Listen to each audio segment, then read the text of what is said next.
All right, strap in, everybody.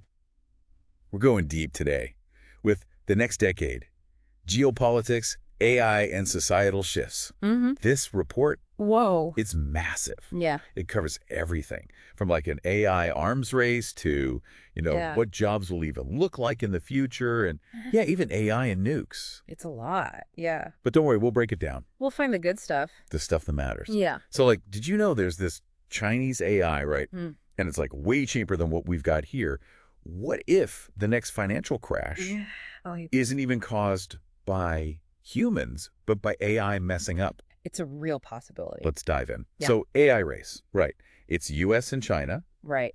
but it's not just who's got the biggest AI anymore. Totally different game now. Like China's doing something really interesting. It's fast. They're not just going for the biggest AI. It's got to be affordable. Right. Accessible. Yeah. And that's where this DeepSeek thing comes in. That's a perfect example. Yeah. It does the same stuff as a US model, but Wait, really? 10 times cheaper. No. Countries that couldn't even play the AI game before, now they can. That changes everything. Power shift right there. So then there's Europe. Right. They want to be like the ethical AI people. I want trustworthy AI. Strict rules, focus on ethics. But can they actually keep up while being the AI police? It's the big question. Can they innovate A&D, regulate? We'll see. But then there's the other side of this. What about countries that can't even develop AI? The AI divide. The report doesn't paint a pretty picture there. It's a real concern. Makes global inequality even worse. Yeah, the potential's there.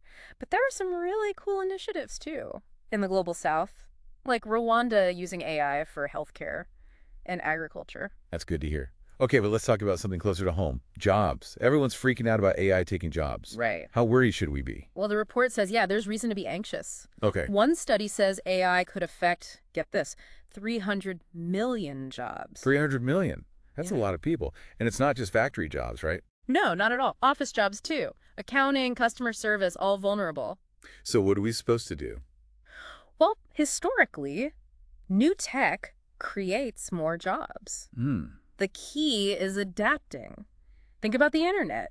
Killed some jobs, created tons more. So we got to figure out how to adapt. Like the report talks about prompt engineers. AI quality controllers. It's a whole new world. It's wild. And we might not be competing with AI, we might be working with it. Okay, now let's get real about global power.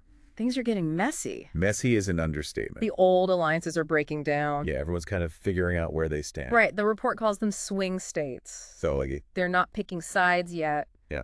Between the US and China. so they're playing the field. Exactly. And it's not just military power anymore. No, economics too. Things are shifting away from China, like with supply chains, right? Companies want a China plus one. They're diversifying. Right, Vietnam, India, And it's all Mexico. benefit. And get this. Some countries are trying out new financial systems and digital currencies Really? to get away from the US dollar. Whoa, so imagine a world where multiple currencies are like, Competing, it's a huge change. okay, everyone take a deep breath. Okay. Because now we're getting to the scary part. Yeah. AI and nukes. Yeah. This report actually says AI could make nuclear war more likely. It's a very real concern. AI is so fast, Yeah. so complex. What if it leads to, like, an accident? Exactly. Miscalculations, accidental launches. Like, how would that even happen? Imagine an early warning system, right? Run Right. by AI. It misreads something, a satellite image maybe, triggers a false alarm. Oh, no. Things escalate, and suddenly you've got a response, a bad one. That's terrifying. But the report also says AI could make things safer. When it comes to nukes, Right. how does that work? It's a double-edged sword, right? AI could help us spot real threats, reduce those false alarms. Okay. So imagine an AI that can analyze tons of data and tell the difference between a missile launch Yeah. and a weather anomaly. So AI could prevent a disaster. It could. But the big question is, can we get the rules in place in time? Exactly. Can we control this before things go bad? The report talks about treaties, maybe even a global AI watchdog, Like an AI police for the whole world? something like that. Feels like we're playing with fire here. Huge potential, but like also a chance to really mess things up. Yeah, it's a tightrope walk. Okay, let's talk about the ethics of all this. 'Cause Yeah? it's not just sci-fi anymore. Right, it's getting real. Like the report talks about deepfakes. Getting so good we can't tell what's real. It's happening already, and it's only going to get harder. What happens when you can't trust anything you see online? Exactly. It undermines everything. Our sense of reality. Trust in institutions. It's a recipe for chaos. And then you've got AI bias. Huge issue. We're already seeing AI discriminate against people. The report talks about that. What if AI denies you a loan A job, based on your race? gender, anything like that. We got to stop that. Yeah. So how do we even control AI? Make sure it's ethical. Well, the report has some ideas. Tougher laws. For one, AI ethics guidelines. Right. Even an AI Charter of Rights. An AI Charter of Rights. Right. That's like a whole new concept. It is, but that's how big this is. We got to rethink how we govern this tech. Yeah. So we've talked risks, potential, the ethics. What does it all mean for the next decade? What's the future look like? The report lays out 4 scenarios. Okay. One is the Techno-Cold War. What's that? U.S. and China split the world in 2.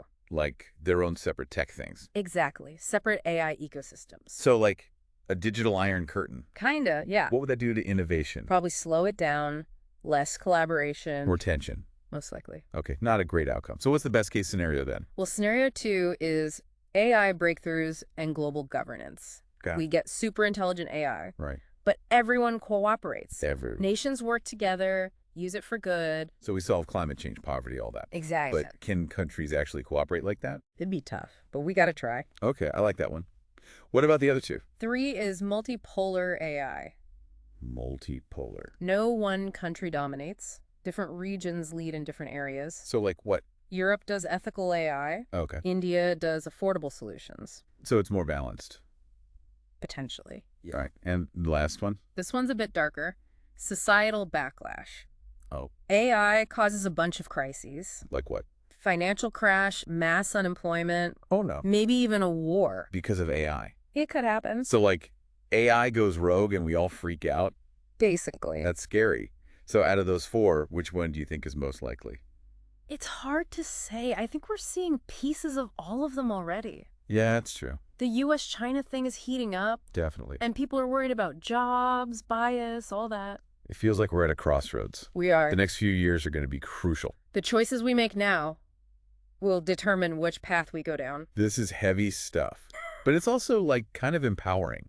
Right. We're not just along for the ride. We can actually do something. Exactly. That's a lot to take in. Yeah, no kidding. But that's what makes this report so important. It really makes you think about all this. It makes you realize that we're not just like watching this happen. Right. We're the ones making choices. Exactly. We have a say in this. So, okay, let's recap. All right. We've got this AI arms race, U.S. and China.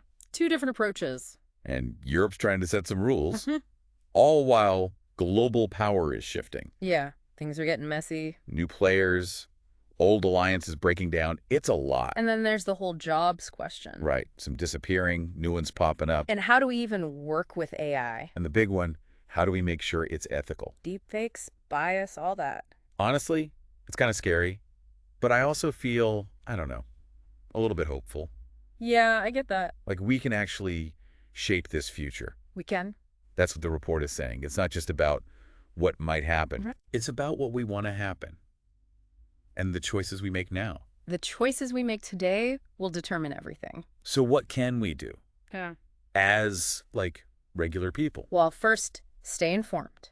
Okay. Read articles, listen to podcasts. You know, like this one. I'm Talk not- about this stuff. Have conversations. The more we understand, Yeah. the better choices we can make. And we can hold like our leaders accountable, right? Absolutely. Demand they do this responsibly. Push for good policies, address bias, Protect our privacy. make sure everyone benefits from AI. Not just like the big corporations, but Exactly. we can support organizations, right? The ones doing good work on AI ethics. Yes, there are so many great groups out there advocating for human-centered AI. Transparency, Well, accountability. it all matters. So the big takeaway here, we're not powerless. We have a voice. We have a choice. Our actions matter. Even the small ones, they can make a difference. We're writing the future right now. This isn't about doom and gloom. It's about recognizing that we have power. So, to everyone listening, don't just sit back and watch this happen. Get involved. Stay informed. Join the conversation. The next decade will be what we make it. Couldn't have said it better myself. Thanks for joining us for this deep dive. Hope you learned something. Feel a little bit more ready for the future, Yeah, the future's full of challenges. but also opportunities. Exactly. So keep learning Keep asking questions. and keep diving deep. We'll see you next time.